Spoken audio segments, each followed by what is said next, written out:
नमस्ते and welcome. आपका स्वागत है स्टडी आईक्यू के पीसीएस साथी चैनल में। तो हम वहीं से शुरू करेंगे जहां से हमने लास्ट टाइम छोड़ा था। तो हम बात कर रहे थे एबायोटिक फैक्टर्स की, है ना। हम बात कर रहे थे कि कैसे हमारे जो इकोसिस्टम होता है, ठीक है, उसके अंदर बायोटिक फैक्टर्स भी होते हैं, एबायोटिक फैक्टर्स भी होते हैं। हमने पिछली क्लास में बायोटिक फैक्टर्स जो होते हैं कि भाई प्रोड्यूसर्स कौन होते हैं, उत्पादक कौन होते हैं, कंज्यूमर्स यानी उपभोक्ता कौन होते हैं, याद है आपको। और फिर हमने डीकम्पोजर्स यानी जो अपने अपघटक होते हैं उनके बारे में भी हमने समझा था, ठीक है। लास्ट टाइम हमने एक बहुत ही बेसिक चीज से खत्म किया था, वो था अपना एबायोटिक फैक्टर्स, है ना। हमने समझे थे कि कितने सारे तरीके के फैक्टर्स होते हैं जो एक इकोसिस्टम को इन्फ्लुएंस कर सकते हैं, ठीक है। अब इस क्लास में हम लोग क्या करेंगे, हम लोग जो कुछ बहुत ही महत्वपूर्ण फैक्टर्स हैं, ठीक है, सारे फैक्टर्स को डिटेल में पढ़ना इंपॉर्टेंट नहीं होता। सबसे अच्छी बात आपकी एग्जामिनेशन की पता है क्या है, कि अगर आपको ये पता हो कि कहाँ पे आपको अपनी एनर्जी इन्वेस्ट करनी है तो आपका आउटपुट भी बहुत ज्यादा अच्छे से आता है। देखो सिलेबस बहुत लंबा है, नो डाउट, ठीक है। आपके पास सिर्फ एक ही सब्जेक्ट नहीं है पढ़ने के लिए कि आप उस पर बैठ के पीएचडी करें। आइडिया ये है कि आपको सारे सब्जेक्ट्स पढ़ने हैं, लेकिन उसमें से भी जो मोस्ट इंपॉर्टेंट चीजें हैं आपको वो नहीं छोड़नी है, वो तो पढ़नी ही पढ़नी है। उसके अलावा आपकी चीजों को आपको प्रायोरिटाइज करना है, ठीक है। तो आज हम क्या करेंगे, हम लोग कुछ इंपॉर्टेंट जो बहुत इंपॉर्टेंट एबायोटिक फैक्टर्स होते हैं, ठीक है, जैसे आपका टेम्परेचर हो जाएगा, आपका सैलिनिटी हो जाएगा, आपका वाटर हो जाएगा, एनर्जी हो जाएगा, ठीक है, या फिर सॉइल हो जाएगा, जिसको हम लोग एडाफिक फैक्टर्स भी बोलते हैं। ये बहुत इंपॉर्टेंट है। देखो सॉइल को हम लोग सॉइल तो बोलते ही हैं, हम लोग उसको एडाफिक भी बोलते हैं। डिपेंड करता है कि आप उसको पढ़ कैसे रहे हो, ठीक है। आप अगर सॉइल को सिर्फ सॉइल के फॉर्म में पढ़ रहे हो, या फिर आप ये देख रहे हो कि भाई उस सॉइल में से कितनी उत्पादकता आती है, उसमें से कितना क्रॉप प्रोडक्शन होता है, ठीक है, उसमें से कितना हम लोग अनाज उगाते हैं, तो उसके रिस्पेक्ट में पढ़ रहे हो, तो उस वजह से आप देखोगे इसके अलग अलग नाम होते हैं, ठीक है। तो आज हम इन फैक्टर्स के बारे में पढ़ेंगे। सबसे पहला फैक्टर जो हमें पढ़ना है वो है बेसिकली आपका एनर्जी, जिसको हम लोग इंसुलेशन भी बोलते हैं या जिसको हम लोग सनलाइट भी बोलते हैं।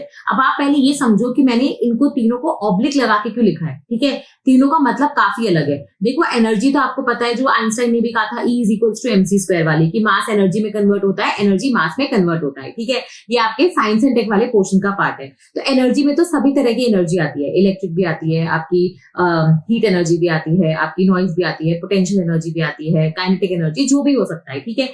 पर मैं एनर्जी को ऑब्लिक लगा के सनलाइट से इक्वेट क्यों कर रही हूँ, क्योंकि मैं यहाँ पे इकोसिस्टम की बात कर रही हूँ, ठीक है। मैं यहाँ पे पारिस्थितिकी तंत्र की बात कर रही हूँ, और मैं ये बोल रही हूँ कि वो तंत्र जो है, जो हमारे अर्थ में चल रहा है, उसमें आप देखोगे मेजोरिटी ऑफ जो इकोसिस्टम है ना, वो बेसिकली हमारी सनलाइट से ही चल रहा है। मैंने बताया था ना आपको लास्ट टाइम में कि दो तरीके के अपने पास आप देखोगे जीव जंतु हैं। एक जो आप देखोगे कि फोटोसिंथेसिस कर रहे हैं, जो सनलाइट आ रही है उससे फोटोसिंथेसिस करके खाना बना रहे हैं, और एक जो बहुत ही ज्यादा आप देखोगे कि डीप ओशंस में रहते हैं, जहां पे सनलाइट पहुंच ही नहीं पाती है, वो कीमोसिंथेसिस करते हैं, वो केमिकल एनर्जी से अपना खाना बनाते हैं, ठीक है। पर ऐसे जीव जंतु कितने होंगे, हार्डली 10% होंगे, ठीक है, 15% मान लो मैक्स टू मैक्स आपकी खुशी के लिए, लेकिन बाकी सारे लोग किस पे डिपेंडेंट है, सनलाइट पे, ठीक है। तो इसलिए एनर्जी को ऑब्लिक लगा के सनलाइट कर दिया। अभी इंसुलेशन क्या होता है पहले ये समझो। देखो हमारी ये पृथ्वी है, आपको पता है कि हमारे पास ऐसे सोलर सिस्टम है, करेक्ट है। बचपन में हम बनाते थे ना, अब बचपन में हम जो बनाते थे वो सोलर सिस्टम भी गलत बनाते थे, अब ठीक है। अब ये चीजें आप सुन लो एक बार। हम जब बनाते थे बचपन में सोलर सिस्टम, हम क्या करते थे, बीच में सन बनाते थे, करेक्ट है ना, और हम उसके आगे आगे गोले बनाते थे, ठीक है। पहली बात, हमारे जो सोलर सिस्टम है ना, उसमें गोले है ही नहीं। सोलर सिस्टम जो है वो एक्लिप्स के, ये जो एलिप्स होता है ना, अपना इलिप्टिकल पाथ होता है, ऐसा वाला, ठीक है। गोला तो क्या होता है, परफेक्ट, कि आपने एक से शुरू किया, ये सारे पॉइंट्स जो है वो उनका डिस्टेंस सेम है सेंटर से, इसको हम रेडियस बोलते हैं ना। पर एलिप्स क्या होता है, जिसमें आपके फोकल पॉइंट्स होते हैं।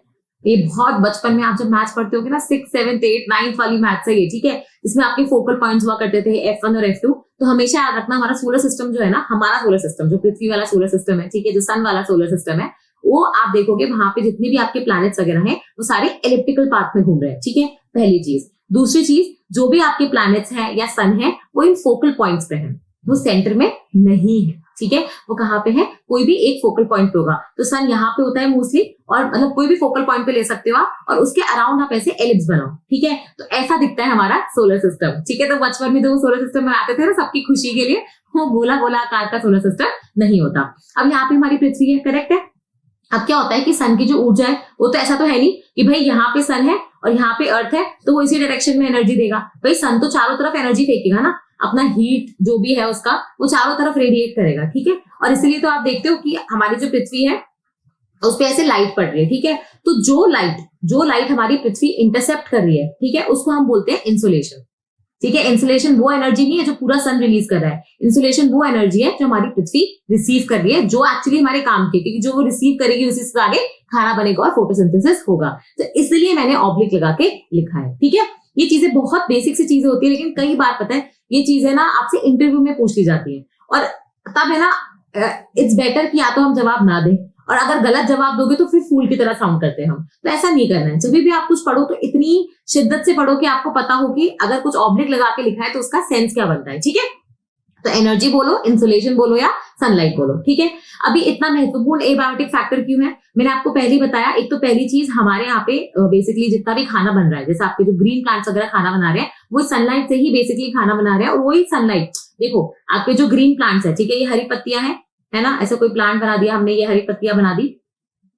अब यहाँ से सन है, वो सन की एनर्जी लेंगे, यहाँ पे फोटोसिंथेसिस होगा, ये खाना बनाएंगे। इस खाने को आगे हर्बीवोर्स वगैरह खाएंगे, या हम खाते हैं फ्रूट्स वेजिटेबल्स के फॉर्म में, ठीक है। फिर इसी को आगे आप देखोगे कंज्यूमर्स, प्राइमरी, सेकेंडरी, टर्शरी, याद है, प्राथमिक, द्वितीयक, तृतीयक, ऐसे कंज्यूमर्स जो होंगे वो खाएंगे। तो इससे आप देखोगे हमारी पूरी एक चेन चालू हो रही है खाने की, ठीक है। इसी से आप देखोगे हमारे पृथ्वी पे एनर्जी एक जगह से दूसरी जगह ट्रांसफर हो रही है। तो इसलिए आप देखोगे एक तो सनलाइट बहुत इंपॉर्टेंट है। दूसरी चीज होती है, आपने हमेशा सुना होगा कि जो सनलाइट आ रही है उसमें भी आपने सुना होगा कि जो व्हाइट लाइट होती है, जब आप उसको प्रिज्म से डालते हो, ठीक है, प्रिज्म जो होता है हमारा, है ना, उसमें से डालते हो तो वैसे 7 कलर में स्प्लिट हो जाती है। इसको हम लोग स्प्लिटिंग एक्सपेरिमेंट बोलते थे, 9th-10th में पढ़ा है हम सबने, ठीक है।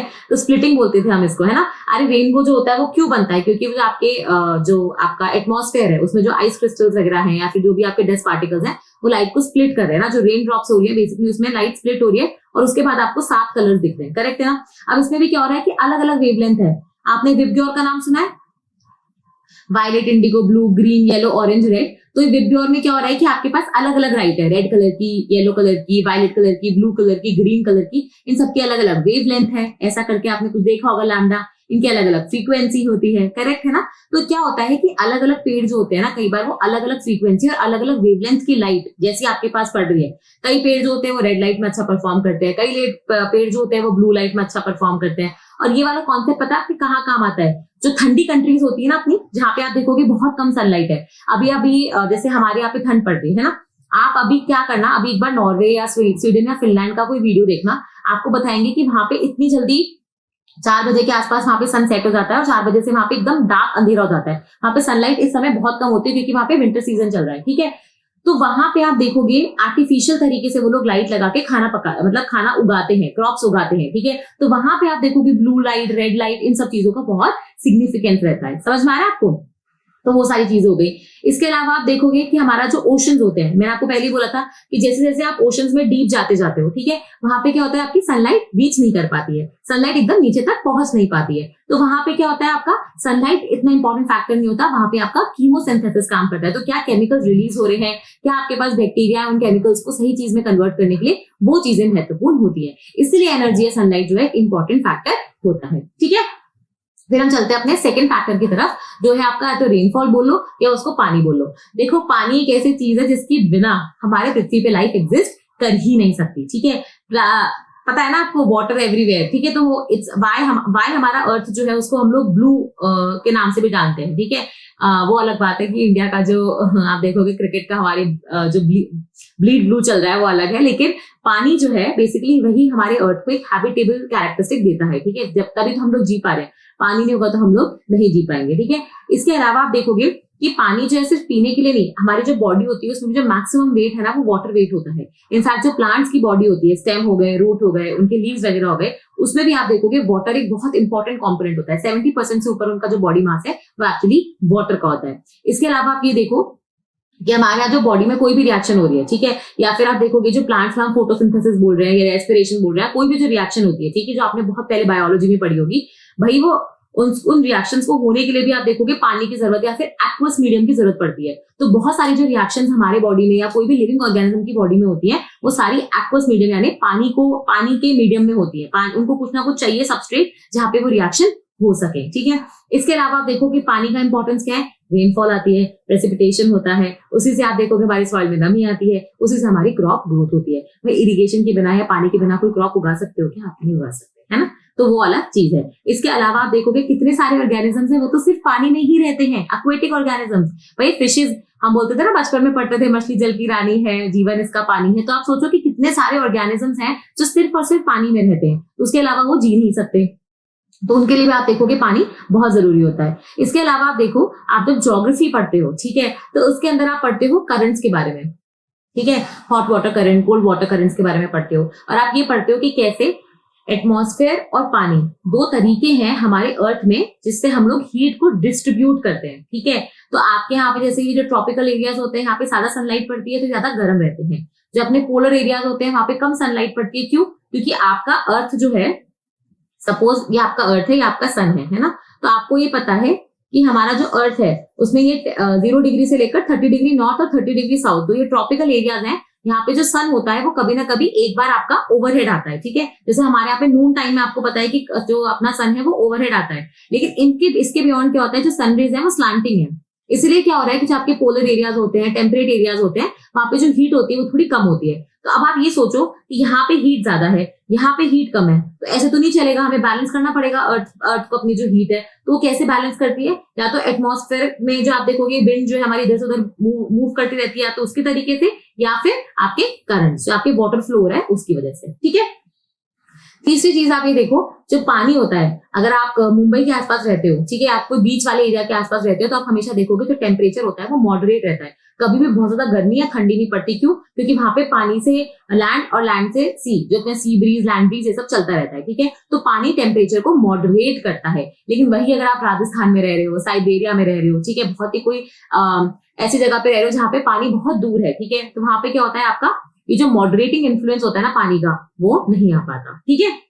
और लास्ट चीज, डिपेंडिंग अपॉन कि आप पानी की कितनी रिक्वायरमेंट है, आप पानी के बिना जी सकते हो, अडेप्टेड हो, या आप पानी में ही रह सकते हो, या फिर आप मीडियम अमाउंट का पानी चाहिए, उसके हिसाब से हम लोग क्या करते हैं, प्लांट्स को हम लोग डिवाइड करते हैं 3 तरीके से।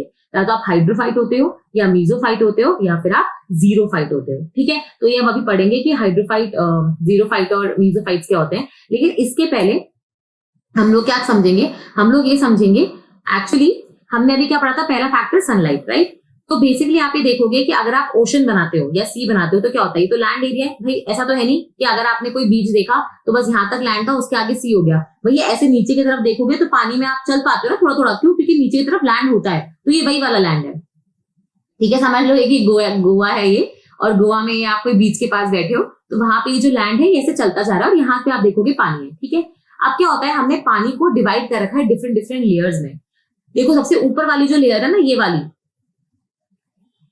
सॉरी, ये वाली जो लेयर देख रहे हो ना आप, ऊपर वाली जो छोटी सी आपको 200-500 मीटर वाली जो लेयर दिख रही है, जहां पे आप देखोगे बहुत ज्यादा सनलाइट पहुंचती है, इस लेयर को हम लोग क्या बोलते हैं, फोटिक जोन। फोटिक मतलब होता है जहां पे लाइट पहुंच रही है, ठीक है। और उसके नीचे की जो पूरी लेयर है, बिल्कुल समुद्र की गहराई तक, जहां पे आप देखोगे बहुत ही डिम सनलाइट, और नीचे जाओगे तो सनलाइट पूरी खत्म ही हो जाएगी, उस लेयर को हम लोग क्या बोलते हैं, ए फोटिक जोन, ठीक है। पहला जो आपका डिवीजन हुआ है अपने ओशन वाटर का, वो बेस्ड ऑन सनलाइट, वो कैसा हुआ है, फोटिक और एफोटिक, ठीक है। इसके अलावा क्या होता है, हम बेसिकली जो अपना ओशन या सी वाटर है उसको, या ओशन वाटर है उसको, हम और भी डिफरेंट डिफरेंट जोन्स में बांटते हैं, ठीक है। एक तो पहला हो गया सनलाइट वाला। अब दूसरा सुनो, दूसरा बेसिकली डिपेंड करता है कि आप मतलब उसको हमने डिवाइड करा है कि आप किधर साइड हो। देखो एक तो होता है ये वाला, ये जो शोर बोलते हैं ना, इस एरिया को शोर, जहां पे आप देखोगे कि अभी भी आपका लैंड जो है पानी वो टच कर रहा है, तो वो वाला जो हिस्सा है ना, जहां पे आप देखोगे लैंड और पानी टच हो रहे हैं, जहां पे आपको लैंड के कैरेक्टरिस्टिक्स, पानी के कैरेक्टरिस्टिक्स दोनों साथ में मिलेंगे, उसको हम बोलते हैं नेरेटिक जोन। क्या बोलते हैं हम लोग, नेरेटिक जोन, ठीक है। फिर ये वाला तो ऑब्वियसली पूरा आपका ओशियानिक जोन हो गया, जहां पे आपको ओशन वाटर ज्यादा मिलेगा, और क्योंकि डेप्थ में जा रहे हो आप, तो ओशन वाटर नीचे डीप तक भी जाएगा, ठीक है। फिर एक होता है आपका एबिसल जोन, ठीक है। एबिसल जोन कौन सा हो जाएगा, नीचे वाला, बहुत ही जो डेप्थ में मिलता है ना आपको पानी, डीप ओशन वाटर्स में, वो होता है आपका एबिसल जोन, जहां पे आपकी सनलाइट वगैरह ज्यादा नहीं पहुंचती है, ठीक है। समझ में आ रहा है आपको? तो एक तो जाएगा आपका ये वाला चीज, ये देख लो, यहाँ पे फोटिक जोन और ए फोटिक जोन है, लेकिन यहाँ ये किसकी तरह ये कैसे क्लासिफाई हुआ है, सनलाइट के बेसिस पे क्लासिफाई हुआ है, ठीक है। तो ये यहाँ पे मेंशन्ड है ऑलरेडी, ठीक है, अमाउंट ऑफ सनलाइट के बेसिस पे। अब एक होता है बेसिकली आपका डिपेंडिंग अपॉन कि आप शोर साइड एरिया में हो या फिर आप डीप वाटर्स में हो। इसमें क्या फर्क होगा, मैंने आपको बताया ना कि आपका जो जोन है नेरेटिक है या ओशियानिक है, ठीक है, वो ऐसा क्यों डिवाइड कर रहे हैं हम लोग। देखो जनरली क्या होता है, आपने सुना भी होगा, आपने एक प्रोसेस के बारे में सुना होगा जिसको हम लोग बोलते हैं यूट्रॉफिकेशन। ये आज का सबसे बड़ा इशू बना हुआ है एक्चुअली, और ये इंटरव्यूज वगैरह में तो बहुत बार पूछा जाता है, और आपके मेंस में जो एक एक नंबर या दो दो नंबर के क्वेश्चन आते हैं ना, वहां पे यूट्रॉफिकेशन के बारे में पूछा जाता है। तो यूट्रॉफिकेशन होता क्या है, हम आगे बहुत ज्यादा डेप्थ में समझेंगे भी, पर अभी के लिए इतना जानो कि सपोज करो कि आपके यहाँ पे लैंड है, ठीक है, तो लैंड में बहुत सारे एग्रीकल्चर फील्ड होंगे जहाँ पे खेती बाड़ी होती होगी। अब उस खेत वाले एरिया में क्या करते हो, फर्टिलाइजर डालते हो। भाई बहुत ही कम जगह पे ऑर्गेनिक फार्मिंग हो रही है, बाकी हर जगह तो आप फर्टिलाइजर्स डाल ही रहे हो ना, नाइट्रोजन, फॉस्फोरस, पोटेशियम। अब क्या होता है, हमारे खेतों को चाहिए 4:2:1 NPK। ये सब आप कहाँ पढ़ते हो, अपने ज्योग्राफी में भी पढ़ते हो, एनवायरमेंट में तो पता नहीं, शायद थोड़ा सा ही आपका चीजें आएगा, लेकिन मोस्टली आप ज्योग्राफी या इकोनॉमी में पढ़ते हो, ठीक है। तो आपके लैंड को चाहिए 4 किलो नाइट्रोजन, 2 किलो फॉस्फोरस और 1 किलो पोटेशियम। लेकिन हमारे इंडियन सोसाइटी में हो क्या रहा है, हमारी थिंकिंग ज्यादा डालेंगे तो ज्यादा क्रॉप उगेगी, ऐसा कुछ है नहीं। हम लोग अनसाइंटिफिक तरीके से कितना भी डाल रहे हैं, तो कई जगह तो ये 20:8:1 हो गया, मतलब चाहिए 4 किलो नाइट्रोजन, हम डाल रहे हैं 20 किलो, चाहिए 2 किलो फॉस्फोरस, हम डाल रहे हैं 8 किलो, चाहिए 1 किलो पोटेशियम, हम डाल रहे हैं 3 किलो, ऐसा ऐसा चल रहा है, ठीक है। अब इससे क्या हो गया कि भाई प्लांट्स को तो 4 किलो नाइट्रोजन चाहिए था, तो बाकी का जो आपने 16 किलो एक्स्ट्रा डाला है ना, ये क्या होता है, ये पानी के साथ बह के या नीचे की तरफ चला जाता है सॉइल में, मिट्टी से, और धीरे धीरे क्या होता है, या तो आपके ग्राउंड वाटर में या पानी के साथ बह के आगे समुद्र में, नदियों में, रिवर्स वगैरह में चला जाता है, ठीक है। अब क्या होता है कि ये जो पानी है, इसमें बहुत सारा नाइट्रोजन है, बहुत सारा फॉस्फोरस है, बहुत सारा पोटेशियम है। ये अल्टीमेटली है क्या, न्यूट्रिएंट्स।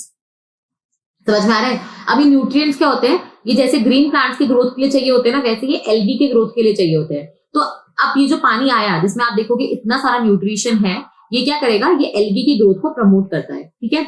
और इसके जैसे हम लोग एक चीज सुनते हैं जिसका नाम होता है एल्गल ब्लूम, ठीक है। ये आप देखोगे बहुत बड़ा प्रॉब्लम बन गया है हमारे वाटर या ओशियानिक एरियाज में, ठीक है। इसी चीज को हम लोग बोलते हैं यूट्रॉफिकेशन। अब मैंने आपको यूट्रॉफिकेशन क्यों बताया, क्योंकि जो आपका शोर के आसपास का पानी है ना, ये वाला, इसमें आप देखोगे बहुत ज्यादा न्यूट्रिएंट्स होंगे। क्यों, क्योंकि बिल्कुल लैंड से सटके, तो यहाँ पे लैंड से जो भी न्यूट्रिएंट्स बह के आ रहे हैं पानी के साथ, वो आपको यहीं पे मिलेंगे, ठीक है। समझ में आ गया। लेकिन एक और चीज है, वो क्या है कि भाई जो आपने ना एक प्रोसेस का नाम सुना होगा ज्योग्राफी में, जिसको हम बोलते हैं अपवेलिंग, ठीक है। पता है, मैं आपको हमेशा से बोलती हूँ कि एनवायरमेंट एक ऐसा सब्जेक्ट है जो करंट से इंस्पायर तो रहता ही है, लेकिन ये आपके बाकी सारे सब्जेक्ट्स का इंटरसेक्शन है। कैसे, देखो यूट्रॉफिकेशन आपके ज्योग्राफी वाले पोर्शन में आएगा या इकोनॉमी वाले में, ठीक है, क्योंकि इसका फर्टिलाइजर से लेना देना है, ठीक है। अपवेलिंग आपका कंप्लीटली ज्योग्राफी फिनोमिनन है। आप ये कहाँ पढ़ती हो पता है, अपवेलिंग का कॉन्सेप्ट, जब आप हम्बोल्ट करंट के बारे में पढ़ोगे या आप पेरुवियन करंट के बारे में पढ़ोगे, तो आपको पता है ये साउथ अमेरिका जो कॉन्टिनेंट है, देखो ऊपर नॉर्थ अमेरिका है, फिर यहाँ पे वो पनामा कैनाल वाला आ जाएगा, फिर यहाँ पे साउथ अमेरिकन कॉन्टिनेंट है, करेक्ट है। तो यहाँ पे कोल्ड करंट फ्लो करता है जिसको हम लोग पेरुवियन करंट या फिर हम्बोल्ट करंट बोलते हैं, ठीक है। अब ये क्या होता है कि यहाँ पे एक प्रोसेस होती है अपवेलिंग। अपवेलिंग का मतलब क्या होता है कि जो भी आपका नीचे का पानी है वो बेसिकली ऊपर आता है, ठीक है। और हम ये बोलते हैं कि जैसे ही नीचे का पानी ऊपर आता है तो अपने साथ बहुत सारे न्यूट्रिएंट्स लेके आता है, मतलब वही न्यूट्रिएंट्स जो आपके नाइट्रोजन, फॉस्फोरस, पोटेशियम वगैरह। तो ये आप सोच रहे होगे कि मैम अभी तो आपने हमें बोला कि शोर के आसपास में ही न्यूट्रिएंट्स मिलना वाजिब है, क्योंकि सरफेस के साथ रन ऑफ होके आ रहे हैं, ठीक है, रिवर्स वगैरह के साथ।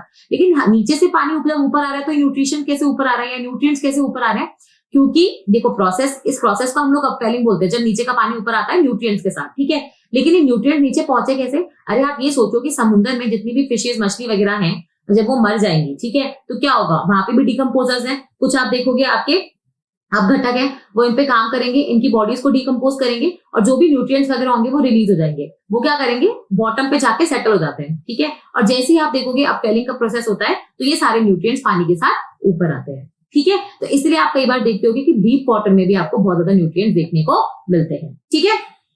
फिर एक आप देखोगे पानी का जो क्लासिफिकेशन होता है, वो इस तरीके से भी कर सकते हो कि भाई यहाँ पे ऑक्सीजन कब तक मिलेगा।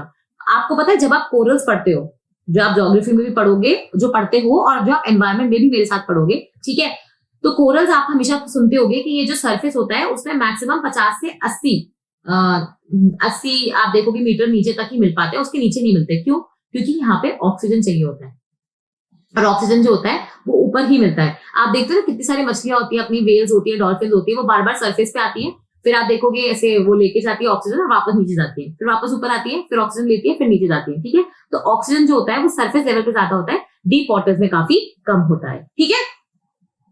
समझ में आया? तो ये चीजें आपको एक तो पता होनी चाहिए, ठीक है। और ये जो अपवेलिंग वाले एरियाज होते हैं ना, ये आप ज्योग्राफी में पढ़ोगे कि जहां पे भी न्यूट्रिशन ऊपर आ रहा है तो क्या हो रहा है कि एकदम से बहुत सारा न्यूट्रिशन आ गया, तो फिशेस वगैरह या फिर जो फाइटोप्लैंक्टन्स होते हैं उनको खाना मिल जाता है ना बेसिकली। तो इसलिए ये वो एरियाज भी होते हैं जहां पे आप देखोगे कमर्शियल फिशिंग होती है, ठीक है। जहां पे आप देखोगे कि बहुत ज्यादा आपके जैसे कमर्शियल फिशिंग के देखो ज्योग्राफी में आप है ना दो एरियाज पढ़ोगे। एक तो होता है कि जहां पे hot and cold water currents मिल रहे हैं, ठीक है, या फिर दूसरे होते हैं जहां पे अपवेलिंग का प्रोसेस हो रहा है, ठीक है। तो ये बहुत बहुत इंपॉर्टेंट है। अब एक और चीज याद रखना, हमने एक तो जोनेशन कर दिया सनलाइट वाला, एक जोनेशन कर दिया हमने ऑक्सीजन वाला, ठीक है। एक हमने जनरल ऐसे कि शोर के आसपास का एरिया और डीप ओशियानिक एरिया हो गया, ठीक है। अब हम एक और क्लासिफिकेशन बढ़ेंगे, जो वाटर बॉडी का जोनेशन होता है। जोनेशन मतलब क्या होता है, उसको डिफरेंट डिफरेंट पार्ट्स में डिवाइड करना, क्योंकि हर पार्ट की अपनी कोई अलग कैरेक्टरिस्टिक है, ठीक है। तो ये एक क्लासिफिकेशन और है। देखो इसमें क्या होता है, सपोज ये लैंड है आपका, ठीक है, ये लैंड वाला एरिया है और ये आपका पानी है, ठीक है। एक होता है आपका लिटोरल जोन। लिटोरल जोन मतलब क्या होता है, ये जो बिल्कुल वो होता है ना जहां पे आप खड़े हो सकते हो समुद्र पे और आप डूबोगे नहीं, आपको पता होता है, तो वो शैलो एरिया जो होता है ना बिल्कुल, उसको हम लोग बोलते हैं लिटोरल जोन, ठीक है। फिर एक आप देखोगे कि शोर से जो ये वाला पानी है, ठीक है, मतलब लिटोरल जोन से आप हॉरिजॉन्टली आगे चले जाओ तो ये वाला जो एरिया होता है इसको हम बोलते हैं पेलाजिक जोन। ये जो ओपन बॉडी नहीं है जो शोर के बिल्कुल खत्म होते ही जो चालू हो रही है, इसको हम बोलते हैं पेलाजिक जोन, ठीक है। फिर एक आप देखोगे कि जो ये वाला हिस्सा होता है, ठीक है, जो पेलाजिक जोन का वो हिस्सा जो शोर से टच कर रहा है, इसको हम बोलते हैं नेरेटिक जोन। मैंने आपको तभी भी बताया था, ठीक है। और एक होता है आपका जो बॉटम एरिया में होता है ना, ये जो बॉटम वाला हिस्सा है जो लैंड का, ठीक है, जहां पे आपको कुछ कुछ रेंगते हुए कीड़े मकोड़े मिल जाते हैं, इसको हम लोग बोलते हैं बेंथिक जोन। जो अपनी सर जो वाटर होता है उसकी बिल्कुल जो डेप्थ होती है उस पे आपको मिलता है, उसके सरफेस पे मिलता है, मतलब डेप्थ में भी आपको सरफेस पे लैंड का सरफेस होना चाहिए तो ही हम उसको बेंथिक बोलेंगे, ठीक है। तो ये हो गया आपका लिटरल। फिर हो गया पेलाजिक। पेलाजिक का वो हिस्सा जो शोर से टच कर रहा है वो हो गया नेरेटिक, और ये हो गया नीचे वाला जो सरफेस है, जो डेप्थ पे है सरफेस है, उसको हम लोग बोलते हैं बेंथिक, ठीक है। अब ये तो हो गए जोन्स ऑफ वाटर बॉडी जो हमने क्लासिफाई किया है, लेकिन इसी के बेसिस पे हमने ऑर्गेनिजम्स को भी क्लासिफाई करा है। जो ऑर्गेनिज्म आपको डेप्थ में यहाँ पे ओशन सरफेस पे मिलेंगे, ठीक है, इनको हम लोग बोलते हैं बेंथिक ऑर्गेनिजम्स, ठीक है, समझ में आया। फिर कुछ ऑर्गेनिजम्स होते हैं, देखो आपने देखा होगा कि कुछ मछलियां बहुत छोटी छोटी सी होती हैं, वो बेसिकली पानी के ऑपोजिट नहीं मूव कर सकती। अगर पानी का बहाव इस डायरेक्शन में है तो मछलियां भी इसी डायरेक्शन में मूव कर रही हैं, ठीक है। उनके पास इतनी शक्ति नहीं है, एनर्जी नहीं है कि वो बेसिकली करंट के ऑपोजिट फ्लो कर सके। समझ में आ रहा है आपको? तो ऐसे ऑर्गेनिजम्स जो होते हैं जो करंट के ऑपोजिट फ्लो नहीं कर सकते, उनको हम लोग क्या बोलते हैं, प्लैंक्टॉन्स। अब वो फाइटोप्लैंक्टॉन्स भी हो सकते हैं, वो जू प्लैंक्टॉन्स भी हो सकते हैं। फाइटोप्लैंक्टॉन्स आपके ऑटोट्रॉफ होते हैं जो खुद का खाना खुद बनाते हैं, ठीक है, और जू प्लैंक्टॉन्स आपके वही कंज्यूमर्स हो जाएंगे, ठीक है। तो प्लैंक्टॉन मतलब वो ऑर्गेनिजम्स, चाहे वो पेड़ हो मतलब पानी में रहने वाले, या फिर वो एनिमल्स हो, कोई भी अदर ऑर्गेनिजम्स भी हो सकते हैं, लेकिन वो पानी के ऑपोजिट डायरेक्शन में फ्लो नहीं कर सकते। जिस डायरेक्शन में पानी का बहाव होगा वो उसी डायरेक्शन में जाएंगे, ठीक है, मतलब उनके पास इतनी एनर्जी नहीं है, ठीक है। फिर आप देखोगे ये तो हो गए प्लैंक्टॉन्स, ठीक है। एक होते हैं नेक्टॉन्स, जैसे आपकी वेल्स हो गई, शार्क्स हो गई, जिनको कोई फर्क नहीं पड़ता पानी का डायरेक्शन किधर है, वो अपने हिसाब से कहीं भी मूव कर सकते हैं। तो ऐसे ऑर्गेनिजम्स जो होते हैं उनको हम लोग क्या बोलते हैं, नेक्टॉन्स। फिर एक मैंने आपको क्या बताया, जो ओशन के बॉटम जो सरफेस है, सरफेस पे जो रेंग रहे हैं ना ऐसे क्रैब टाइप के, इनको हम लोग बोलते हैं बेंथोस या फिर बेंथिक ऑर्गेनिजम्स, ठीक है। जिनको आप देखोगे कोई ना कोई मिट्टी या लैंड ऐसा चाहिए चलने रहने के लिए पानी के अंदर भी, ठीक है। और एक होते हैं जो आपके बेसिकली, ये तो हो गया वाटर और ये हो गया आपका एयर। तो ये जो एयर वाटर इंटरसेक्शन है, जो इंटरफेस है, ये इस पे रहते हैं, मतलब इनको पानी भी चाहिए और इनको हवा भी चाहिए, इनको ऑक्सीजन भी चाहिए, हवा वाला मतलब देखो ये जो मछलियां वगैरह है ये तो पानी से भी ऑक्सीजन ले रही है, लेकिन ये वाले जो ऑर्गेनिजम्स है ना, इनको पानी वाला ऑक्सीजन तो चाहिए लेकिन इनको हवा वाला ऑक्सीजन भी चाहिए। तो ऐसे ऑर्गेनिजम्स को हम लोग क्या बोलते हैं, न्यूस्टॉन्स। क्या बोलते हैं, न्यूस्टॉन्स। समझ में आया? तो ये हो गया आपके ऑर्गेनिजम्स का क्लासिफिकेशन बेस्ड ऑन कि वो पानी में किधर रहते हैं, ठीक है।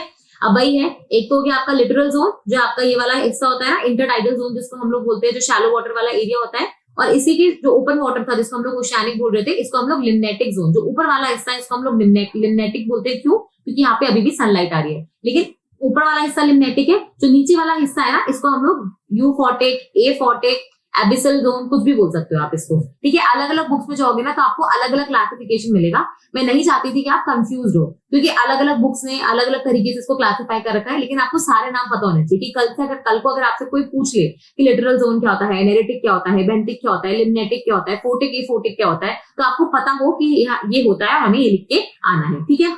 अब वैसे ही मुझे बताओ कि पानी में जो प्लांट्स होते हैं वो भी कई तरीके के होते हैं भाई। एक तो होता है कि जो बिल्कुल पानी के ऊपर है, बस नीचे उसके रूट्स है, ठीक है। एक होते हैं जो आधे सबमर्ज्ड है, आधे ऊपर है। एक है जो पूरी तरीके से सबमर्ज्ड है, ठीक है। तो एक तो गए कंप्लीटली सबमर्ज्ड प्लांट जो पानी के अंदर है, यहाँ पे देख सकते हो। एक हो गए कुछ फ्लोटिंग, मतलब जिनके पास कुछ एंकर नहीं है, बस वो फ्लोट कर रहे हैं पानी के ऊपर, ठीक है। एक हो गए आपके जो पानी के ऊपर है लेकिन यहाँ पे सॉइल में गड़े हुए हैं, ठीक है। समझ में आ रहा है? तो ऐसे करके आप देखोगे प्लांट भी डिफरेंट डिफरेंट टाइप्स के हो सकते हैं, डिपेंडिंग अपॉन कि वो पानी में किस तरह से अपने आप को लोकेट कर रहे हैं, ठीक है। अब है ना, ये चीज जो कॉन्सेप्ट है थर्मोक्लाइन का, ये आप ज्योग्राफी में पढ़ोगे ही पढ़ोगे। मैंने आपको क्या बोला कि हम लोग ये जो वाटर बॉडी है, ठीक है, इसमें एक तो सनलाइट के हिसाब से, न्यूट्रिएंट्स के हिसाब से, ऑक्सीजन के हिसाब से हमने वैसे करके इनका डिवीजन कर दिया। लेकिन एक आप ओशन बॉडी का जो डिवीजन है वो आप टेम्परेचर के हिसाब से भी कर सकते हो। आप ही देखोगे कि हमारा जो ओशन वाटर होता है ऊपर की तरफ तो फिर भी गर्म होता है, नीचे की तरफ आप देखोगे पूरा का पूरा ठंडा होता है। तो मुझे एक बात बताओ कि एकदम गर्म से एकदम ठंडा तो नहीं होगा, मतलब बीच में कोई ऐसी लेयर जरूर आ रही होगी जहाँ पे पानी का जो टेम्परेचर है वो एकदम से कम होगा। समझ में आ रहा है? तो उस लेयर को जहाँ पे पानी का टेम्परेचर एकदम से ड्रॉप हो रहा है, ठीक है, उस लेयर को हम लोग क्या बोलते हैं? पानी की थर्मोक्लाइन, ठीक है। इसको क्या बोलते हैं? थर्मोक्लाइन। मतलब वो लेयर, वो ट्रांजिशन लेयर जो बेसिकली एकदम गर्म से एकदम ठंडे पानी के बीच का जो काम कर रही है, ठीक है। जहां पे आपको दिखेगा कि जैसे जैसे आप नीचे जा रहे हो, ठीक है, डेप्थ में जा रहे हो, टेम्परेचर एकदम तेजी से घट रहा है, बस एक हद तक घटेगा, उसके बाद आप देखोगे नीचे की तरफ सब जगह का टेम्परेचर वही रहेगा। अगर यहाँ पे 1 डिग्री है तो पूरे ओशन का नीचे की तरफ जो टेम्परेचर है वो 1 डिग्री रहेगा। ये जो लेयर होती है हार्डली 500 मीटर की होती है, 500 मीटर कई बार 1 किलोमीटर की हो जाएगी, लेकिन आप देखो कि ओशन का जो डेप्थ है वो तो किलोमीटर किलोमीटर जा रहा है, 7-8 किलोमीटर भी हो सकता है। तो बस आप देखो ये 1 किलोमीटर की छोटी सी लेयर, उसके बाद जो 7-8 किलोमीटर का टेम्परेचर है ना वो वही रहेगा जो यहाँ पे एक बार गिर के यहाँ तक हो गया, ठीक है। तो ऐसी जो ये लेयर है ना ट्रांजिशन वाली, इसको हम लोग क्या बोलते हैं? इसको हम लोग बोलते हैं आपकी थर्मोक्लाइन, ठीक है। अब जो हमने 3 तरह के प्लांट्स का वो पढ़ा था ना कि भाई 3 तरीके के प्लांट्स होते हैं। एक जो पानी में ही रहते हैं, जिनको पानी बहुत ज्यादा प्रिय होता है, जो पानी के बिना रह नहीं सकते, जिनको आप एक्वेटिक बोलते हैं, तो वो तो है आपके हाइड्रोफाइट्स। एक होते हैं जिनको मीडियम अमाउंट ऑफ वाटर चाहिए होता है, ठीक है। मोस्टली जो आपके प्लांट देखोगे ना आप, जो पूरी पृथ्वी में है, मोस्टली मीसोफाइट्स वाली कैटेगरी में आते हैं, ठीक है। मेजोरिटी ऑफ द प्लांट जो आप देखोगे ना हमारे एनवायरमेंट में, जिनको मीडियम अमाउंट ऑफ पानी चाहिए, ना ज्यादा पानी चाहिए नहीं तो सड़ जाएंगे, ना कम पानी चाहिए नहीं तो मर जाएंगे, तो ये वो वाली कैटेगरी है मीसोफाइट्स वाली, ठीक है। और एक होती है आपकी जीरोफाइट वाली कैटेगरी, जो हम बहुत अच्छे से जानते हैं क्योंकि हम राजस्थान से आते हैं, ठीक है। तो वहां पे आप देखोगे आपका थार डेजर्ट वगैरह हो जाएगा, तो क्योंकि यहाँ पे टेम्परेचर कंडीशंस बहुत ज्यादा होती हैं, ठीक है, टेम्परेचर बहुत ज्यादा जाता है, पानी की बहुत ज्यादा कमी होती है, तो आपको ऐसे प्लांट्स चाहिए जो ऐसे एटमॉस्फेयर में मॉडिफाई कर पाए खुद को, जो झेल पाए कम पानी की कमी को भी, जो कम पानी को झेल पाए, ठीक है, कम रेनफॉल में भी सर्वाइव कर पाए। तो ऐसे प्लांट्स को हम क्या बोलते हैं? जीरोफाइट्स। तो एक बार हम इन तीनों को समझ लेते हैं। तो हाइड्रोफाइट्स क्या हो जाएंगे? जिनको पानी चाहिए, जो पानी के बिना रह ही नहीं पाएंगे, ठीक है। इसमें वो वाले प्लांट्स आ जाएंगे, या तो वो पानी में पूरी तरीके से डूबे हुए हैं, या वो थोड़ी ऊपर और थोड़ी नीचे है, पार्शली सबमर्ज्ड है, या फिर आप देखोगे कि फ्लोट कर रहे हैं पानी में, ठीक है। तो यहाँ पे आप देखोगे कि मैंने कुछ एग्जांपल्स लिख रखे हैं ऐसे प्लांट्स के। फुली सबमर्ज्ड में आपके हाइड्रीला प्लांट हो जाएगा, पार्शली सबमर्ज्ड में आपका रैननकुलस हो जाएगा, और फ्लोटिंग वाले में आपका इकोर्निया स्पीशीज हो जाएगी, ठीक है, या फिर अजोला जो आपका फर्न स्पीशीज होता है वो वाला हो जाएगा। समझ में आ रहा है? तो ये आपके क्या एग्जांपल्स आपको याद रखने हैं, ये ऐसे अपनी खुशी के लिए भी बता रही हूँ मैं, ठीक है। फुल्ली समझ का एक एग्जांपल याद होना चाहिए, पार्टली समझ का एक एग्जांपल याद होना चाहिए, और फ्लोटिंग का एक एग्जांपल याद होना चाहिए। अगर आप कभी पानी में जो प्लांट्स होते हैं, जैसे आपने वाटर लिली वगैरह देखी होगी, तो आपने देखा होगा उसकी जो पत्तियां होती है ना, जैसे अपन अगर अपने घर के आसपास की पत्तियां देखें जो लैंड पे है, तो पत्तियां ऐसी होती है ना। लेकिन अगर आप पानी में पौधे देखोगे, लोटस वगैरह तो देखोगे, तो उसके तो ऐसे ऐसे पत्ते रहते हैं ना, फ्लोट करते हुए। लेकिन अगर आप वाटर लिली वगैरह देखोगे तो उसमें क्या होता है कि उनकी जो पत्तियां होती है ना ऐसी होती है, पतली पतली सी, ठीक है, होती है नहीं होती है, और इनके बीच में गैप्स होता है। ऐसा क्यों है? क्योंकि अगर ये ऐसी मोटी हुई ना तो पानी इनको चीरता हुआ चला जाएगा, लेकिन ये पत्तियां क्या है, ऐसे लहलाती सी रहती है और पानी इनके बीच में से चला जाता है, ठीक है। समझ में आ रहा है? दूसरी चीज क्या है कि इनमें ना स्पॉन्जी टिश्यूज होते हैं, जिससे क्या होता है, स्पॉन्जी मतलब जैसे अपना वुलन स्वेटर होता है, तो वुलन स्वेटर में क्या होता है, अपने एयर पॉकेट्स होते हैं। अब एयर जो होती है इंसुलेटर होती है। देखो अपन जो वुलन कपड़े पहनते हैं ना सर्दियों में, तो उसका कॉन्सेप्ट क्या है? उल्टा आप ही सोचो कि वुलन कपड़ों में कितना ज्यादा नेट होता है, उसमें बीच में छेद होते हैं ना। तो ऐसा क्यों है कि हम वुलन कपड़े पहन रहे और हमें ठंड नहीं लग रही? उल्टा हमें ज्यादा ठंड लगनी चाहिए ना, क्योंकि हवा तो सीधा उन छेदों में से अंदर घुसेगी। लेकिन ऐसा नहीं होता। वो छेद जो होते हैं ना, वो पर्पस क्या कर रहे हैं, वो क्या उनका पर्पस क्या है? उनका पर्पस है कि वो एयर को ट्रैप करते हैं। जब वो एयर को ट्रैप करते हैं तो एयर जो होता है, it is a bad conductor of heat. याद है बचपन में पढ़ते थे कंडक्टर, सेमीकंडक्टर, इंसुलेटर। तो एयर इज एन इंसुलेटर। वो क्या करेगी बेसिकली, आपकी जो हीट होती है ना, वो उसको कंडक्ट नहीं करेगी, तो आपकी जो बॉडी की वार्मथ है वो बाहर नहीं जाएगी। तो वो एयर पॉकेट्स वैसा काम करें। अब एयर पॉकेट्स जो होते हैं, एक तो काम करते हैं इंसुलेशन का, जो हम लोग यूज करते हैं विंटर क्लोथ्स में। अब यही जो एयर पॉकेट्स है ना, ये अगर कोई प्लांट्स वगैरह में होते हैं तो ये बेसिकली क्या काम करते हैं, उसको लाइट बनाने का, ताकि वो फ्लोट कर सके। अगर कोई चीज भारी होगी तो हमने हमेशा पढ़ा था ना, याद है बॉयंसी प्रिंसिपल, ऐसा कुछ बॉयंसी, ये सब चीजें पढ़ी थी हमने बचपन में, कभी आर्किमिडीज प्रिंसिपल। मुझे पता है आप सोच रहे होगे कि मैम इतनी सब चीजें यहाँ से कैसे कनेक्ट हो रही है, पर वही तो बात है, जो पहले पढ़ते हो ना वो सब इरेलीवेंट नहीं होता, वो कहीं ना कहीं हम बस उसको रिलेट नहीं कर पाते। तो आपने हमेशा पढ़ा होगा कि पानी में जो भारी चीज होती है वो डूब जाती है, जो हल्की चीज होती है वो तैरती है। तो ये प्लांट्स, अगर आप बोलो कि कोई प्लांट फ्लोटिंग है तो वो फ्लोट कैसे करेगा, उसमें कुछ मैकेनिज्म तो होना चाहिए, नहीं तो वो भी डूब जाएगा। वो इसलिए नहीं डूब रहा क्योंकि उसके पास क्या है, स्पॉन्जी टिश्यूज है, जो एयर पॉकेट्स बना के हैं, जिसकी वजह से वो पानी के ऊपर तैर रहा है। ठीक है, समझ में आ गया? और अब ये देखोगे, मुझे बताओ कि आपके जो पेड़ पौधे होते हैं उसमें आपने एक चीज का नाम सुना होगा, जाइलम एंड फ्लोएम। ठीक है, इनको हम लोग क्या बोलते हैं, वैस्कुलर टिश्यूज। ठीक है, ये बायोलॉजी में वैसे भी आपको पढ़ना पड़ेगा अगर आप कोई भी पीसीएस एग्जाम दोगे। तो साइलम और फ्लोएम क्या होता है भाई, हमारा जो जैसे हम बोलते हैं ना, पेड़ है, ये रूट्स है, फिर यहाँ पे पेड़ है, तो पानी नीचे से लेकर ऊपर जा रहा है, खाना पत्तियों में बन रहा है, लेकिन वो पूरे पौधे में ट्रैवल कर रहा है। तो पानी को नीचे से ऊपर ले जाने का काम कौन करते हैं, जाइलम टिश्यूज। और जो खाने को इधर उधर डिस्ट्रीब्यूट करने का काम करते हैं, वो कौन करते हैं, फ्लोएम टिश्यूज। जाइलम और फ्लोएम को साथ में हम मिला के क्या बोलते हैं, वैस्कुलर टिश्यू। मुझे एक बात बताओ, ये वाला जो पौधा है, जो कंप्लीटली आप देखोगे पानी में समर्थ है, इसको पानी की कमी है क्या? पानी को ऊपर नीचे जाने की जरूरत है क्या? नहीं। तो यहाँ पे क्या होता है, जनरली आप देखोगे जो आपके वैस्कुलर टिश्यू सिस्टम होते हैं, फिर जो जाइलम है वो एब्सेंट होती है या फिर डेवलप होती नहीं है। ठीक है, तो ये कुछ मॉडिफिकेशन होते हैं उन प्लांट्स के जो पानी में ही रहते हैं, जो एक्वेटिक एनवायरमेंट में जीते हैं। फिर एक होता है आपका मीजोफाइट्स। अब मीजोफाइट्स क्या होते हैं बेसिकली, मीजोफाइट्स वो प्लांट्स होते हैं जो आपके मॉडरेट कंडीशंस में रहते हैं, ना ज्यादा पानी चाहिए ना कम पानी चाहिए, एक मीडियम अमाउंट ऑफ पानी चाहिए। ये मतलब वो वाले पौधे जो हम अपनी लाइफ में डेली देखते हैं। ठीक है, जिनके प्रॉपर रूट्स होते हैं, प्रॉपर एक आप देखोगे स्टेम होगी, फिर ऊपर पत्तियां वगैरह होगी, प्रॉपर क्राउन होगा, समझ में आ रहा है, जाइलम फ्लोएम सब कुछ होगा। इनको कोई अडेप्टेशन नहीं चाहिए, ये जैसे जी रहे, जिए और जीने दो वाला कॉन्सेप्ट जो है ना, ये मीजोफाइट्स पे लागू होता है। ठीक है, और फिर आते हैं आपके जीरोफाइट्स। अब जीरोफाइट्स का सबसे बेहतरीन एग्जाम्पल क्या है, कैक्टस। बचपन से हम सुनते आ रहे हैं, पर कैक्टस के अलावा भी बहुत सारे पेड़ होते हैं जो जीरोफाइट कैटेगरी में आते हैं। मतलब सबसे इंटरेस्टिंग बात है, ये हुआ था एक्चुअली किसी के साथ। तो कोई बच्चा था, वो इंटरव्यू के लिए गया था, और वो राजस्थान का जो आरएस वाला इंटरव्यू था उसके लिए गया था। और तो उनसे ऐसे पूछा कि जीरोफाइट का तो आपने नाम सुना ही होगा, तो आप ना ये बताइए कि एग्जाम्पल क्या होते हैं जीरोफाइट के। ठीक है, तो कैक्टस बोला। अब कैक्टस के अलावा कुछ याद ही नहीं आया। ठीक है, क्यों? क्योंकि हम बचपन से पढ़ते ही नहीं है कैक्टस के अलावा कुछ। एनसीईआरटी में तो कैक्टस लिखा है, ऐसे कोई टीचर पढ़ा रहे तो भी सब कैक्टस ही पढ़ा रहे हैं। लेकिन आपको पता है अल्फा अल्फा, prickly pear, acacia, agave, pineapple, ये सारे भी जीरोफाइटिक प्लांट्स होते हैं। तो इसलिए मैंने स्पेसिफिकली यहाँ पे एग्जाम्पल डाले।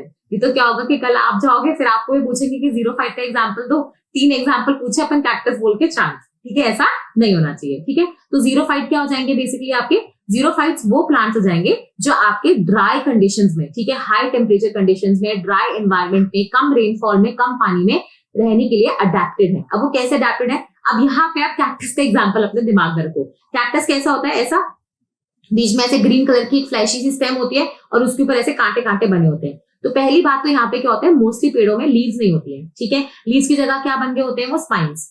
ताकि क्योंकि लीव में क्या होते हैं, स्टोमेटा है ना, और ये स्टोमेटा क्या होते हैं बेसिकली, जो आपका पानी लूज करते हैं, जो आपका ट्रांसपिरेशन होता है, पानी का जो लॉस होता है अपने पेड़ों से, वो स्टोमेटा। देखो बायोलॉजी, प्लांट्स में जो आपका पानी का लॉस होता है ना, वो 3 तरीके से होता है, या तो क्यूटिकल से होता है, या लेंटिकल से होता है, या फिर आपके स्टोमेटा से होता है।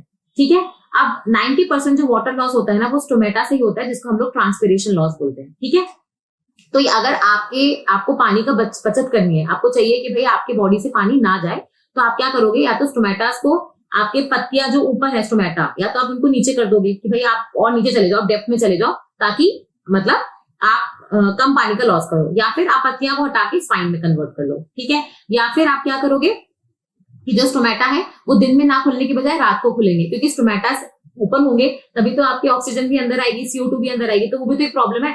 तो इसलिए इसको हम लोग क्या बोलते हैं, कैम्प पाथवे।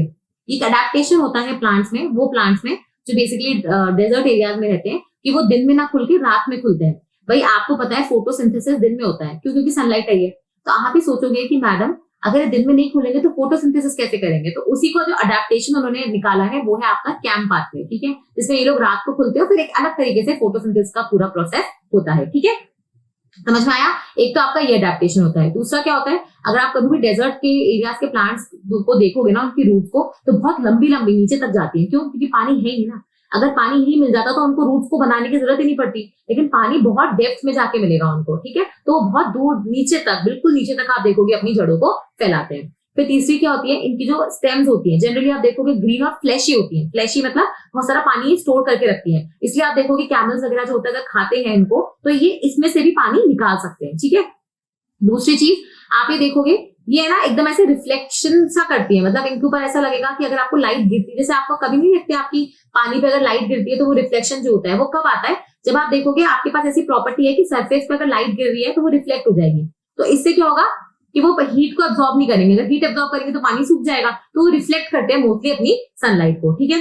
फिर चौथी चीज क्या होती है, ये वाले जो प्लांट्स होते हैं उनके पास पत्तियां है भी, तो जो अपना सीजन आता है समर सीजन, इसमें पूरी पत्तियां नीचे झड़ा देते हैं, ठीक है। पतझड़ वाला जो सीजन होता है तो इसमें क्या होता है, अपनी पूरी पत्तियों को ये लोग झड़ा देते हैं, क्योंकि चाहिए ही नहीं कि भैया पत्तियां होंगी तो पानी का लॉस होगा, पत्तियां ही नहीं होगी तो पानी का लॉस नहीं होगा, ठीक है। तो ऐसे करके आप देखोगे इन्होंने कुछ ना कुछ अपने एडेप्टेशन करे हुए हैं ताकि वो अपने जो ऐसे टेम्परेचर कंडीशन है उसमें जी पाए। तो ये कौन से प्लांट्स हो जाएंगे अपने ज़ीरोफाइट्स, ठीक है। तो ये था आपका सनलाइट और वाटर वाले जो अपने एबायोटिक फैक्टर्स थे। अब एक होता है आपका temperature as an abiotic factor. अब टेम्परेचर में क्या होता है भाई, टेम्परेचर तो बहुत इंपॉर्टेंट है, हमारी बॉडी का भी एक मॉडरेट टेम्परेचर है, ऊपर हो जाए तो हम क्या बोलते हैं बुखार हो गया, नीचे हो जाए तो हम क्या बोलते हैं बॉडी ठंडी पड़ गई। वैसे ही आप देखोगे जो बहुत सारे ऑर्गेनिजम्स होते हैं वो भी एक डेफिनेट टेम्परेचर रेंज में ही जी सकते हैं। अब जैसे हमें तो माउंट एवरेस्ट भी चढ़ सकते हैं, हम ओशंस में भी जाते हैं, ठीक है, हम तो बहुत अडेप्टेबल है, ठीक है। लेकिन कुछ ऑर्गेनिजम्स होते हैं वो एक पर्टिकुलर टेम्परेचर रेंज में ही जी पाते हैं, ठीक है। अगर ऊपर नीचे हो गया तो वो बढ़ जाएंगे, उनकी जो बॉडी की फंक्शनिंग है वो पूरी तरीके से इफेक्ट हो जाएगी, ठीक है। याद है हमने पिछली क्लास में कुछ स्टीनोथर्मल, यूरी थर्मल ऐसा कुछ पढ़ा था, तो ये आज हम वही ऑर्गेनिज्म के बारे में पढ़ेंगे, ठीक है। सबसे पहली बात तो ये हो गई। अब आप ये देखोगे कि यूरी और स्टीनो क्या थे, मैंने आपको बोला था ना, स्टीनो मतलब क्या होता है रिस्ट्रिक्टेड, नैरो, जो बहुत ही छोटी रेंज में ही अपने आप को जी पाएंगे, उसके अलावा नहीं जी पाएंगे। एक होते हैं यूरी थर्मल। यूरी थर्मल क्या होते हैं, जो बेसिकली इतना ज्यादा टेम्परेचर से इफेक्ट नहीं होते, वो बेसिकली उनका जो टेम्परेचर रेंज है काफी ब्रॉड है, ठीक है, बहुत लो टेम्परेचर से बहुत हाई टेम्परेचर तक झेल सकते हैं। लेकिन मोस्ट ऑफ द ऑर्गेनिजम्स जो आपको अर्थ में मिलेंगे ना वो स्टीनोथर्मल टाइप के होंगे। क्यों? यूरी थर्मल ऑर्गेनिजम्स जो होते हैं वो बेसिकली उनको बहुत ज्यादा एनर्जी लगती है ये सब काम करने के लिए। भाई आपकी बॉडी का सपोज करो 37 डिग्री सेल्सियस टेम्परेचर है, ठीक है, और आपको ये मेंटेन करना है, ठीक है। आप एक जगह पे रहते हो मॉडरेट कंडीशन में तो ये मेंटेन करना इजी है, लेकिन अगर आप सपोज माउंट एवरेस्ट में चले गए जहां पर टेम्परेचर 0 डिग्री है, तो सोचो आपको अपनी बॉडी का टेम्परेचर 37 रखना है, तो आपको कितना ज्यादा एनर्जी खर्च करना पड़ेगा। वैसे आप चले गए सहारा घूमने, ठीक है, डेजर्ट घूमने, वहां पर टेम्परेचर 50 डिग्री सेल्सियस है, तो भी आपको अपनी बॉडी का टेम्परेचर 37 रखना है। तो इसका मतलब है कि आपके पास कुछ इंटरनल ऐसा मैकेनिज्म होना चाहिए ताकि आप अपनी बॉडी के टेम्परेचर्स को इस पे मेंटेन कर सको। तो आप समझ रहे हो, आप उतने एडवांस होने चाहिए, उतना कॉम्प्लेक्स आपके पास सिस्टम होना चाहिए और उतना आपके पास एनर्जी खर्च करने की क्षमता होनी चाहिए। तो सारे ऑर्गेनिजम्स आप देखोगे इस रेंज में ऑपरेट नहीं कर सकते, ठीक है। तो इसलिए आप देखोगे बहुत ही कम ऑर्गेनिजम्स होते हैं जो यूरीथर्मल होते हैं। मोस्टली जो ऑर्गेनिजम्स आपको मिलेंगे वो कौन से होंगे, स्टीनोथर्मल, ठीक है। तो यूरीथर्मल कौन से हो जाएंगे, जो बहुत ही वाइड रेंज ऑफ टेम्परेचर में जी सकते हैं, जो टेम्परेचर की सेंसिटिविटी होती है ना उन पे बहुत कम इफेक्ट होता है उस चीज का, ठीक है। ये आपको कहाँ मिलेंगे, मोस्टली जहां पे भी आप देखोगे एक इकोसिस्टम दूसरे इकोसिस्टम से जुड़ रहा है। जैसे लैंड से आप पानी की तरफ जा रहे हो तो यहाँ पे ये जो लैंड पानी वाला कॉम्बिनेशन है ना, ये शैलो जोन वाला, यहाँ पे आपको वो ऑर्गेनिजम्स मिलेंगे जो आप देखोगे कम टेम्परेचर में जी सकते हैं और जो ज्यादा टेम्परेचर में जी सकते हैं, ठीक है। वैसे आप देखोगे कि जो आपका ग्रासलैंड इकोसिस्टम होता है, ठीक है, वो क्या है, फॉरेस्ट और डेजर्ट के बीच का सिस्टम है, ठीक है। फॉरेस्ट में बहुत ज्यादा पेड़ है, ग्रासलैंड में थोड़े बहुत है और डेजर्ट में बिल्कुल भी नहीं है, तो ग्रासलैंड बीच का सिस्टम हो गया ना। तो इसमें भी आप देखोगे आपको काफी सारी यूरीथर्मल स्पीशीज मिल जाते हैं। एग्जांपल्स में देखोगे मोस्टली जो आपके मैमल्स है, जैसे हम हो गए, टाइगर्स, ये और आपके ये सारे स्पीशीज ये इसके अंदर आते हैं, ठीक है। फिर एक होता है आपका स्टीनोथर्मल स्पीशीज। स्टीनो मतलब बहुत ही रिस्ट्रिक्टेड, जो एक नैरो रेंज ऑफ टेम्परेचर में ही काम कर पाएंगे, ठीक है। ये जनरली जो आप स्पीशीज देखते हो ना अपने आजू बाजू, मोस्टली वो स्टीनोथर्मल स्पीशीज होती है। अब इसमें भी क्या होता है, दो तरीके के ऑर्गेनिजम्स होते हैं। एक तो होते हैं आपके थर्मोफिलिक एनिमल्स, ठीक है। थर्मोफिलिक मतलब जिनको टेम्परेचर से प्यार है, फिलिक मतलब प्यार। देखो दो होते हैं, एक होता है फिलिक मतलब प्यार और एक होता है फोबिया यानी डर, ठीक है। तो थर्मोफिलिक मतलब वो बेसिकली एनिमल्स जिनको हाई टेम्परेचर से प्यार होता है, जो बहुत ही हाई टेम्परेचर पे जी पाएंगे, ठीक है। जैसे आपका बहुत सारे स्नेक्स हो गए, आपको पता है ना कि स्नेक्स आपको ठंडी वाले एरियाज में नहीं मिलते, स्नेक्स आपको गर्म हॉट डेजर्ट में आपको बहुत सारे स्नेक्स मिलते हैं, ठीक है। बहुत सारे इंसेक्ट स्पीशीज होती है जो आपको थार डेजर्ट और सहारा वगैरह में मिल जाएंगी, ठीक है। वो रेत के अंदर गड़े हुए, लेकिन आपको स्नो एरियाज में नहीं मिलेंगे, ठीक है। और एक होते हैं आपकी क्रायोफिलिक। क्रायो का तो शब्द जो होता है उसी का मतलब होता है बहुत ही ठंडा, ठीक है। तो क्रायोफिलिक मतलब जो बहुत ही लो टेम्परेचर्स में जीते हैं, ठीक है। जैसे आपका क्रस्टेशियंस हो गया, सैल्मन वगैरह हो गया, जो बहुत ही लो टेम्परेचर्स पे जी सकते हैं, जो आगे नहीं जीते हैं, ठीक है। तो ये कौन सी स्पीशीज हो जाएंगी आपकी, स्टीनोथर्मल स्पीशीज। और एक है आपका एटमॉस्फेयर, ठीक है। हम ये लास्ट एबायोटिक फैक्टर है जहां पे क्लोज करेंगे। जो सॉइल वाला आपका या फिर एडाफिक फैक्टर वाला जो है ना, वो हम नेक्स्ट क्लास में लेंगे। क्यों? क्योंकि उसके अंदर फिर हम फिर सॉइल को एज अ सॉइल नहीं पढ़ेंगे, सॉइल डिकम्पोजिशन, सॉइल इरोजन, उसको कैसे कंट्रोल कर सकते हैं, वो सारी चीजें फिर हम एक साथ ही लेंगे, ठीक है। ये एक्चुअली नया तरीका है जिसमें आप ये एबायोटिक फैक्टर्स पढ़ोगे। जनरली क्या होता है कि लोग एबायोटिक फैक्टर्स पढ़ाते हैं अलग से, फिर आगे जाके स्टीनोथर्मल, यूरिथर्मल, ये सारी चीजें अलग अलग से पढ़ाते हैं, ठीक है। तो हम क्या करेंगे यहाँ पे, जब हम पढ़ रहे हैं एबायोटिक फैक्टर्स, तभी हम जितना उसका क्लासिफिकेशन है वो सारा पढ़ते हुए चलेंगे। एक आपका आई थिंक सैलिनिटी भी रह गया है, वो भी हम लोग नेक्स्ट क्लास में ही करेंगे, लेकिन आज हम एटमॉस्फेयर करके यहाँ पे क्लोज करेंगे। तो एटमॉस्फेयर में क्या हो जाएगा भाई, अपने आसपास की हवा। भाई आप इस हवा के बिना जी सकते हो क्या? 21% ऑक्सीजन है इस हवा में, इसके बिना आप ब्रीथ कर सकते हो? नहीं, ठीक है। इसी से आपको कितनी सारी गैसेस मिलती हैं। वही प्लांट्स वगैरह को कितने सारे जो एसेंशियल कंपोनेंट्स होते हैं वो एटमॉस्फेयर से मिलते हैं, करेक्ट है ना। इसी एटमॉस्फेयर में आपके डस्ट पार्टिकल्स वगैरह है, इसी एटमॉस्फेयर की वजह से आपकी सनलाइट वगैरह आ रही है, यहाँ पे स्कैटरिंग हो रही है, स्प्लिटिंग हो रही है, रिफ्लेक्शन हो रहा है, रिफ्रैक्शन हो रहा है, ठीक है। सारी चीजें आप देखोगे एटमॉस्फेयर में हो रही है। एटमॉस्फेयर क्या कर रहा है, हीट का सर्कुलेशन कर रहा है, हीट को बैलेंस कर रहा है। इसी एटमॉस्फेयर में आप देखोगे आपके क्लाउड्स बन रहे हैं, उसी क्लाउड से आपका प्रेसिपिटेशन हो रहा है, ठीक है। तो ये है आपका इंपॉर्टेंस ऑफ एटमॉस्फेयर। इसी एटमॉस्फेयर में कुछ चेंजेस होते हैं तो हम इसको क्या बोलते हैं, क्लाइमेट चेंज, ठीक है। और यही क्लाइमेट चेंज ने हमारी लगा रखी है, ठीक है। वही तो हम बोल रहे हैं ना, आईपीसीसी की जो रिपोर्ट आई उसने क्या बोला कि अगर ये क्लाइमेट चेंज, जिस तरीके से हम लोग ग्रीन हाउस गैसेस का एमिशन कर रहे हैं ना अपने एटमॉस्फेयर में, अगर ये नहीं रोका तो टेम्परेचर जो है ना अर्थ का, वो 3 डिग्री सेल्सियस क्रॉस, मतलब 3 डिग्री सेल्सियस और बढ़ जाएगा, और उसके बाद तो जीना मुश्किल हो जाएगा, ठीक है। तो आपका जो सिर्फ एटमॉस्फेयर का क्या क्वांटिटी है वही मैटर नहीं करता, लेकिन उसकी क्वालिटी, उसके कॉन्स्टिट्यूएंट्स, उसमें क्या क्या कॉम्पोनेंट्स हैं, ये सारी चीजें इसमें मैटर करती हैं। क्यों? क्योंकि अगर आपका थोड़ा सा भी बदलाव हुआ तो हो सकता है ऑर्गेनिजम्स मर जाए। फॉर एग्जाम्पल, आपकी कुछ प्लांट स्पीशीज होती हैं, ठीक है। अगर आपके हवा में ज्यादा गंदगी है, ज्यादा पोल्यूटेंट्स है, तो वो नहीं जी पाते हैं, ठीक है। जैसे आपका हाइड्रोकार्बन कंटेंट बढ़ गया, नॉक्स एमिशंस बढ़ गए, सॉक्स एमिशंस बढ़ गए, तो हो सकता है आपके वो प्लांट्स या ऑर्गेनिजम्स जो है वो मर जाए, ठीक है। तो ये सारी चीजें आपको देखनी पड़ती हैं। तो अब नेक्स्ट क्लास के लिए क्या रहा, सैलिनिटी और सॉइल। तो आज इसी के साथ हम ये वाला सेशन क्लोज करेंगे। आपको जो भी डाउट्स है आप जरूर लिखिए, लेकिन इसी के साथ है ना, मैं एक चीज और शुरू करना चाहती हूँ। मैं चाहती हूँ कि जब तक आप मेरे साथ हैं और एनवायरमेंट और इकोलॉजी पढ़ रहे हैं, आपका जो स्टेट वाला, जो बहुत ही स्टेट स्पेसिफिक आपके जो क्वेश्चंस बन सकते हैं, वो भी आप साथ साथ में प्रिपेयर करें। तो हम हर सेशन के बाद मैं आपसे क्वेश्चंस पूछूंगी, जिनका मैं एक्सपेक्ट करती हूँ कि आप आंसर मुझे कमेंट बॉक्स में जरूर देंगे, ठीक है। जैसे इस बार का जो अपने क्वेश्चंस रहेंगे वो क्या रहेंगे कि एक तो आपको जो भी स्टेट से आप बिलोंग करते हैं, ठीक है, जिस भी स्टेट पीसीएस का आप एग्जाम दे रहे थे, राजस्थान हो, एमपी हो, यूपी हो, बिहार हो, झारखंड हो, छत्तीसगढ़ हो, कोई भी एग्जाम हो, आपको लिखना है कमेंट बॉक्स में कि आप कौन सी स्टेट से हैं, आपकी स्टेट का एनिमल क्या है, ठीक है, आपकी स्टेट बर्ड कौन सी है, ठीक है, आपका स्टेट ट्री कौन सा है, स्टेट फ्लावर कौन सा है, फिर आपका स्टेट स्पोर्ट कौन सा है, ठीक है। और आपका स्टेट अगर कोई मैंग्रोव, जैसे आपका महाराष्ट्र से हो तो आपको पता है कि आपके यहाँ पे मैंग्रोव ट्री वगैरह भी है, तो वो भी हो सकता है। आपकी स्टेट की कोई बटरफ्लाई स्पीशीज भी हो सकती है। तो ये सारी चीजें आपको पता होनी चाहिए, ठीक है। जैसे फॉर एग्जाम्पल मैं आपको बताती हूँ, अगर कोई राजस्थान से है तो हमारे पास 2 एनिमल स्पीशीज है, ठीक है। एक डोमेस्टिकेटेड वाली कैटेगरी में आती है, एक वाइल्ड वाली कैटेगरी में आती है। बर्ड शायद हो सकता है नहीं हो, लेकिन राजस्थान में है। ट्री भी है, फ्लावर स्पीशीज भी है, स्पोर्ट भी आपको पता होना चाहिए। मैंग्रोव हमारे यहाँ नहीं है, लेकिन महाराष्ट्र में है। बटरफ्लाई स्पीशीज भी महाराष्ट्र में है और कर्नाटका में भी है, ठीक है। तो इसलिए मैं बोल रही हूँ कि जो भी आप स्टेट को बिलोंग करते हैं, आप ये कमेंट बॉक्स में लिखेंगे, आप बताएंगे कि आप कौन सी स्टेट से हैं, और ये सारी चीजें आप मेंशन करेंगे। हो सकता है कि आपकी स्टेट में 1-2 चीजें इसमें से ना हो, लेकिन जो है वो आपको पता होनी चाहिए। इससे क्या हो जाएगा कि जब तक आप एनवायरमेंट और इकोलॉजी पोर्शन खत्म करोगे, आपके जो फ्रिंज टॉपिक्स हैं वो भी पूरे कवर हो जाएंगे, ठीक है। तो फिर से मिलेंगे, तब तक के लिए धन्यवाद।